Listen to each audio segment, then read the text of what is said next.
Entrez donc dans ces racontades, comme une sorte d'escapade, dans cette prose qui se balade, qui va du sublime au cagade. La vie, quoi. Le point-virgule des chemins. Le vélo Solex est à la route ce que le point-virgule est à la phrase. L'élégante androgyne du goudron est aussi ambiguë que cette ponctuation incertaine. L'un avec son petit moteur ridicule au-dessus de la roue, l'autre avec son petit point bizarre au-dessus de la virgule. L'un se vantant d'être plus qu'un vélo et moins qu'une moto, l'autre d'être plus qu'une virgule et moins qu'un point. Cette dernière, création grammaticale diabolique, a dû naître dans l'esprit tordu d'un sergent-major uniquement dans le but pervers d'en faire baver à ses plumes. Définition de Monsieur le Dictionnaire, point-virgule, signe de ponctuation marquant une pause entre la virgule et le point. Magnifique. Si la pause pour la virgule est de 1/10 de seconde et celle du point de 1 seconde, la pause du point-virgule sera de 5/10. Il y a des jours, je suis fier d'être français. Il est snob, le point-virgule. Il se balade dans les réceptions de mots comme un pic-assiette que personne ne connaît.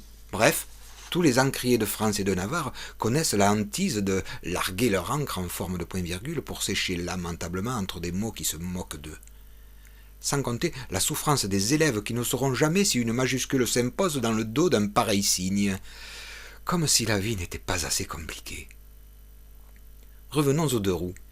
Imaginez-vous être en vélo Solex. Au bout de la rue, une signalisation de style point-virgule se dresse, c'est-à-dire une espèce de faux stop. On ne sait pas combien il faut s'arrêter, s'il faut s'arrêter un peu, pas trop, beaucoup. De l'autre côté de la rue, un vrai flic, il vous regarde. Moi, je serais vous, je ferais demi-tour. C'est ce que vous faites, c'est bien. Évitons les embrouilles. Lorsque j'écris, moi, dans un texte, j'ai la même attitude. Dès que je sens venir cette ponctuation satanique, hop, j'esquive. Je n'ai jamais eu le bonheur de posséder un Solex.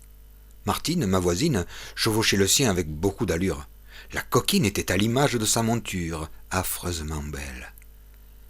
Certains admirateurs de ce véhicule hors norme disent de lui que c'est le vélo du riche. D'autres, des détracteurs, maintiennent que c'est la mobilette du pauvre. C'est surtout le moyen de locomotion du fainéant, mais du fainéant superbe.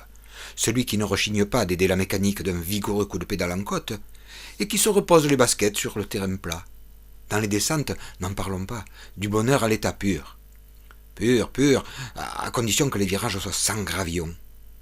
Des mauvaises langues, qui en avaient sûrement commandé un au Père Noël et qui ne l'ont pas eu, se plaisent à dire que cet outil ne tient pas la route avec le poids déporté vers l'avant, qu'il est casse-gueule, qu'il consomme et tout. Si tous ces arguments leur sont démontrés comme étant faux, ils vous diront que de toute façon il est moche. Moche, mais très moche, noir poussière. Du haut de sa mobe bleue, Michel s'amuse souvent à dire à Martine que son Solex ne va pas vite et qu'elle va se ramasser un de ces jours.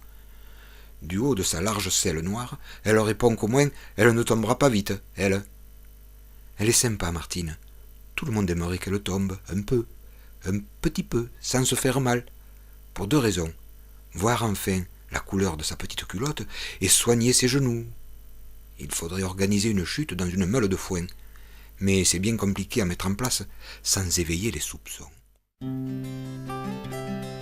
Dans sa petite robe à fleurs, qui danse autour, y a pas d'erreur.